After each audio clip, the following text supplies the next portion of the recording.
मित्रों, विचार संहिता के इस मंच पर आप सबका स्वागत है। मित्रों, आप सबको मेरा प्रणाम।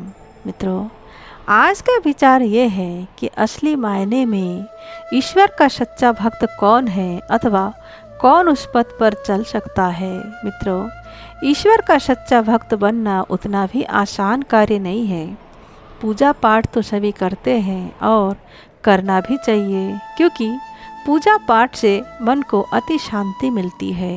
मित्रों, मानव जीवन का पथ जो भी हो, परंतु अंत में जाकर हर मानव को ईश्वर के सामने प्रस्तुत होना ही है। इसलिए कोई तो आगे पहुंचता है वहां पर और कोई देर से पहुंचता है, अथवा कोई तो ऐसा भी है मानव इस संसार में कि वो इस संसार से जाना ही नहीं चाहता है और ना ही खुद को वो पहचान पाता है कि मानव जीवन की सत्यता क्या है और उसको मानव जीवन ही क्यों मिला है।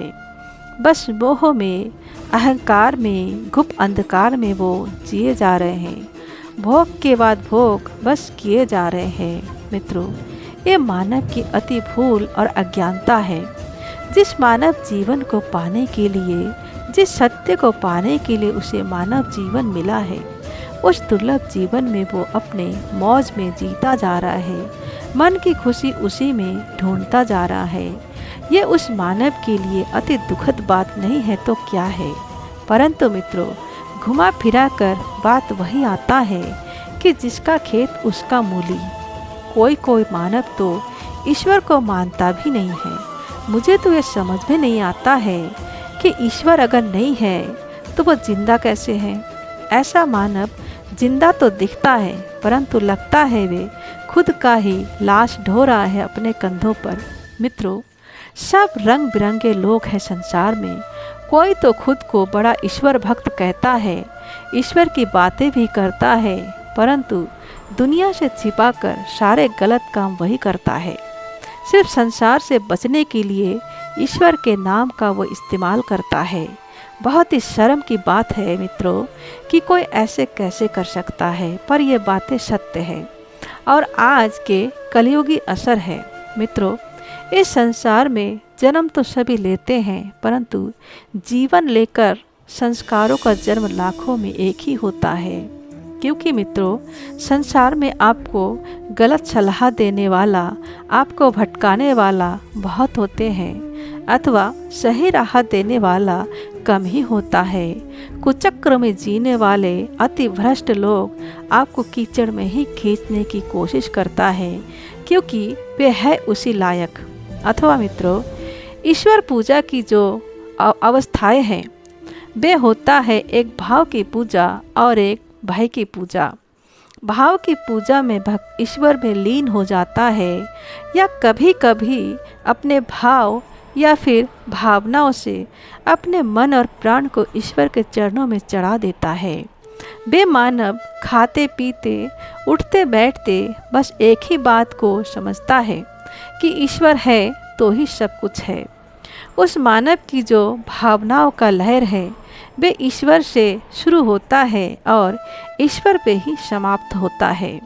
कभी कभी वे अपने ईश्वर के लिए उन्माद हो जाता है और संसार के कुछ अहंकारी लोग, ढोंगी लोग उसको पागल करार देते हैं, उस पर हंसते हैं, उस पर मजाक किया जाता है, क्योंकि उनमें वो क्षमता है ही नहीं कि जिंदा होते हुए वो खुद को समझे और ईश्वर को समझे। इसलिए एक सरल मन को समझना, एक निष्क्रिय मन को समझना, एक पुनीत आत्मा को समझना अति कष्टदायक है। परंतु वही जो ईश्वर के लिए पागल भक्त है, वही पुनीत आत्मा ही ईश्वर तक पहुंच सकता है अथवा आपको सही पथ दे सकता है। इसके विपरीत जो भय की पूजा करता है, भय की पूजा माने पूजा तो वो करता है, जाप तो वो भी करता है, परंतु उसका जो ध्यान है वो ना पूजा में रहता है और ना ही जाप में रहता है। मतलब कि मित्रों, मान लो पूजा करते करते कुछ और जगह पर मन लग जाना। 108 जाप की जगह पर चलो आज 11 जाप कर लेता हूँ। पूजा में बैठकर भी मन शांत न रहना।